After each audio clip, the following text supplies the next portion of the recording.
Página de abertura.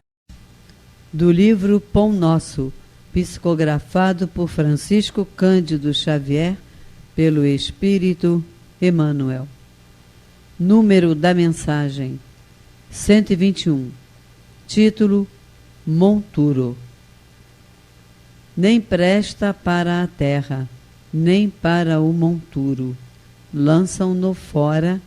Quem tem ouvidos para ouvir, ouça.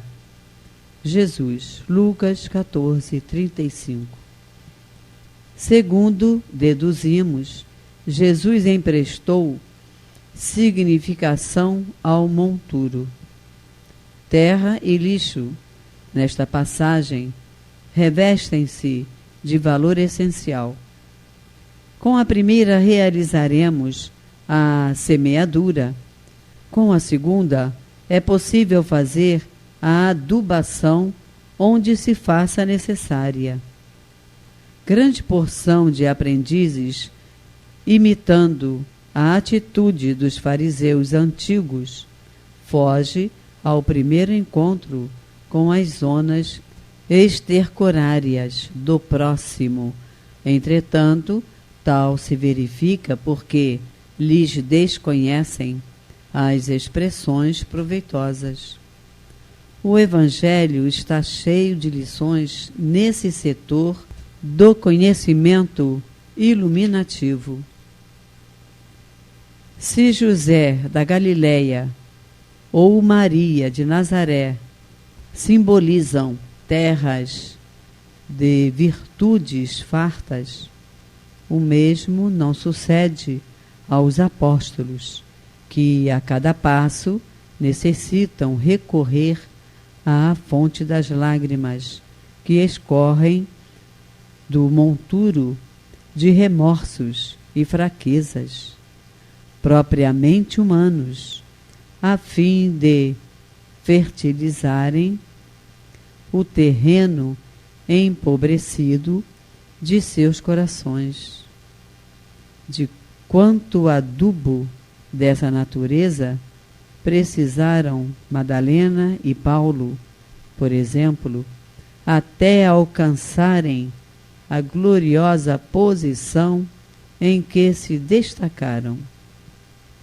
Transformemos nossas misérias em lições.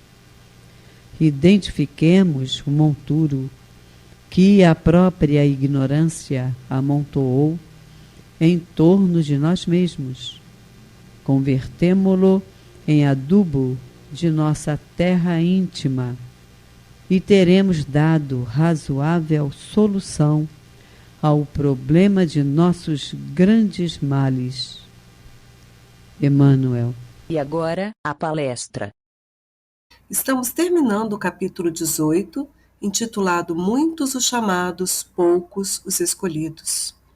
Vamos abordar os itens 13 a 16, a parte referente às instruções dos espíritos, sendo que os itens 13 e 14 tratam-se de citações bíblicas e os itens seguintes, 15 e 16, contêm as instruções propriamente ditas.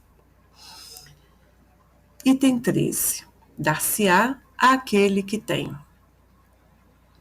Aproximando-se dele, seus discípulos lhe disseram: Por que lhe falas por parábolas?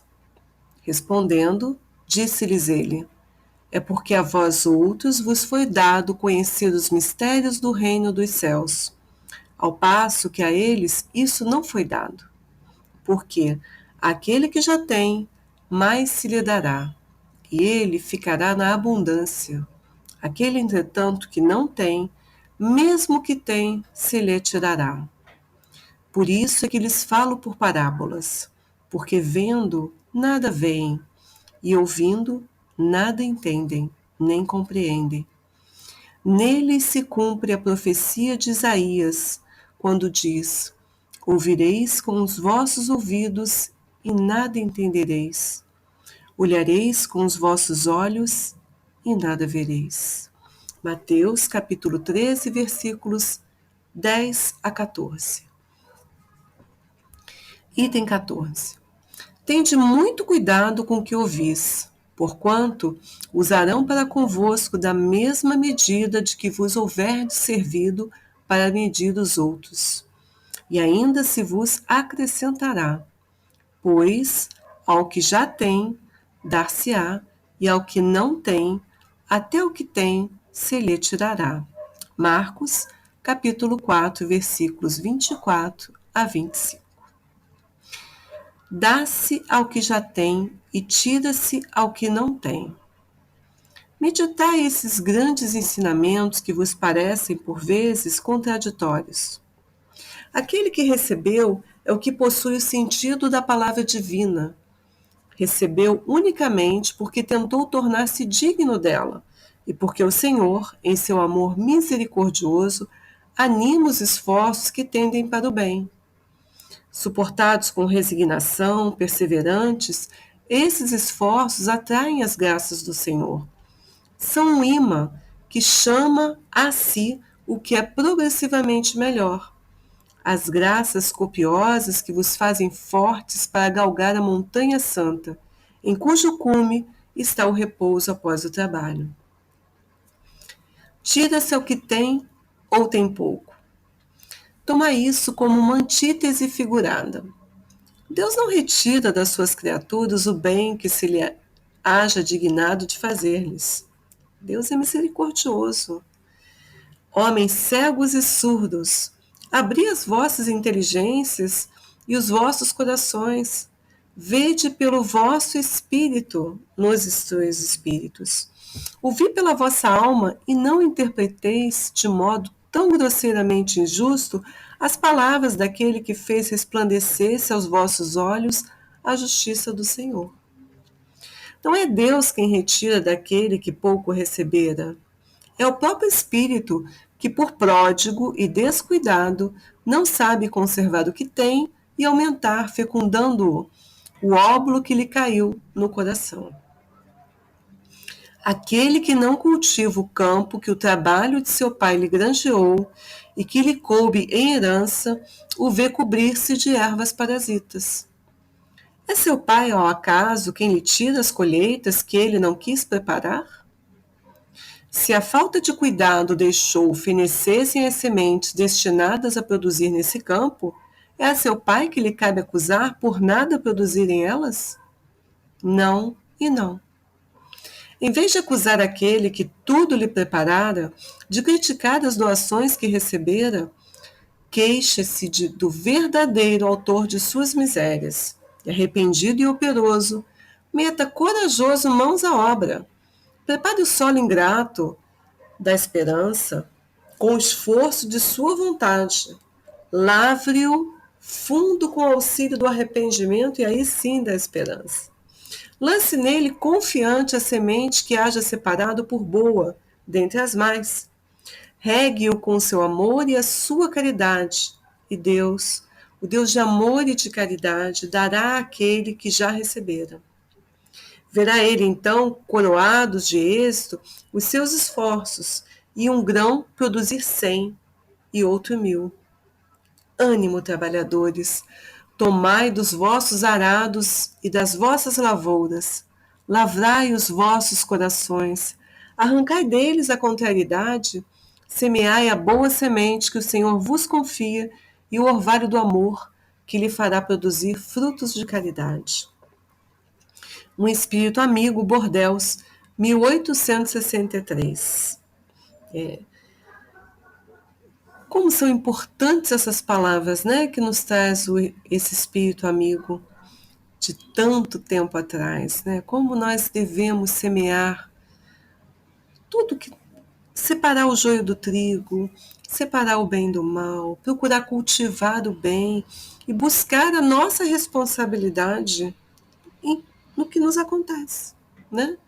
Não tentar atribuí-la sempre ao outro, aos pais, ao patrão, ao trabalho, ao tempo, a Deus, enfim, né? Que nós consigamos ter a coragem de assumir nossas responsabilidades, de fazer a nossa autoanálise, de verificar aonde erramos, como podemos melhorar, que nós possamos ter força, perseverança para estudar, estudar o Evangelho, né? Estudar os exemplos de Jesus, nosso mestre e irmão, estudar os exemplos dos grandes espíritos, a bondade, a paciência, né? Virtudes, a tolerância, a fé. Em momentos tão difíceis que nós passamos, né, cotidianamente, que a gente possa exercitar o calar ao invés do retrucar, né, que a gente possa exercitar o bem fazer, que a gente possa exercitar o não passar adiante algo que sequer sabemos se é verdade. E ainda que se soubermos que é verdade, que não haja generosidade, que não haja utilidade, que a gente possa pensar no bem, pedir o bem, agir o bem, né?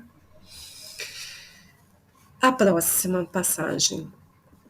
Comentário, né? As instruções do Espírita sobre pelas suas obras é que se reconhece o cristão. Vejamos.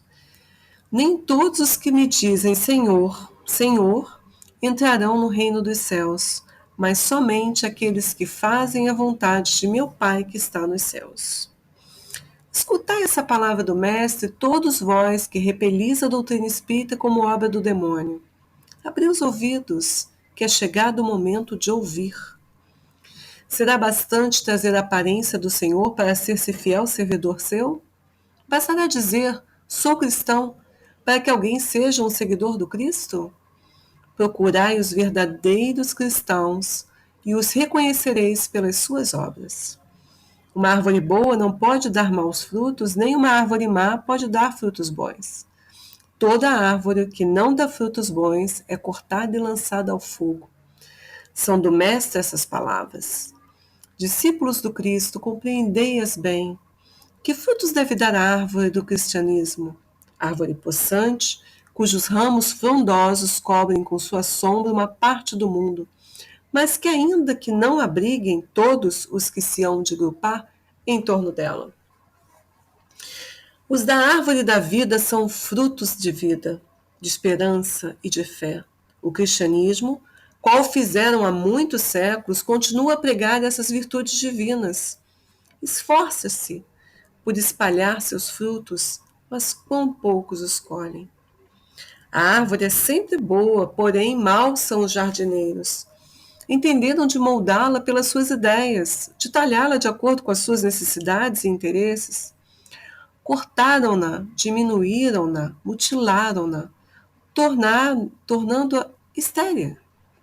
Seus frutos, seus ramos, porque nenhum mais produzem. O viajor sedento, que se detém sob seus galhos à procura do fruto da esperança, capaz de lhe restabelecer a força e a coragem, somente vê uma ramaria árida, prenunciando tempestade. Em vão pede ele o fruto da vida à árvore da vida. Caem-lhe secas as folhas, tanto as remexeu a mão do homem que as queimou. Abri, pois, os ouvidos e os corações, meus bem-amados. Cultivai essa árvore da vida, cujos frutos dão a vida eterna. Aquele que a plantou vos concita a tratá-la com amor, que ainda vereis dar com abundância seus frutos divinos. Conservai-a tal como Cristo vô-la entregou. Não a mutileis. Ela quer estender a sua sombra imensa sobre o universo. Não lhe corteis os galhos. Seus frutos benfazejos caem abundantes para alimentar o viajor faminto que deseja chegar ao fim da jornada. Não amontoeis esses frutos para os armazenar e deixar apodrecer, a fim de que a ninguém sirvam. Muitos são chamados e poucos os escolhidos. É que há atravessadores do pão da vida como há do pão material. Não sejais do número deles. A árvore que dá bons frutos tem que os dar para todos. E depois, procurar os que estão famintos. Levai-os para debaixo da fronte da árvore e partilhai com eles do abrigo que ela oferece. Não se colhem uvas nos espinheiros. Meus irmãos, afastai-vos dos que vos chamam para vos apresentar os espinheiros do caminho. Segui os que vos conduzem à sombra da vida, da árvore da vida. O Divino Salvador, o justo por excelência, disse, e suas palavras não passarão. Nem todos os que dizem Senhor, Senhor, entrarão no reino dos céus. Entrarão somente os que fazem a vontade de meu Pai que está nos céus. Que o Senhor de bênçãos vos abençoe, que o Deus de luz vos ilumine, que a árvore da vida vos ofereça abundantemente seus frutos. Crede e orai. Simeão Bordeaux, 1863. Irmãos, com essa mensagem nós não temos muito o que falar, apenas que refletir, né? Que a gente possa procurar produzir bons frutos, que a gente possa procurar estender bons frutos que nos chegam também aos irmãos, né, de jornada, de caminhada, que a gente não se esqueça que o objetivo da nossa encarnação é a evolução, né? Que a gente procure se lembrar nesses dias atribulados, corridos, que o mais importante de tudo isso é cuidarmos do nosso espírito, dos nossos pensamentos, das nossas atitudes, dos frutos que a gente consegue dar, né, colher e semear, né, distribuir, que a gente possa, que Deus nos fortaleça nos melhores propósitos, que a gente possa a cada dia buscar nos melhorar um pouquinho mais e dentro desses ensinamentos maravilhosos de Jesus que a gente possa realmente fazer o bem. Que o Senhor nos abençoe e nos fortaleça nesse propósito. Fiquem com Deus. Até o próximo estudo.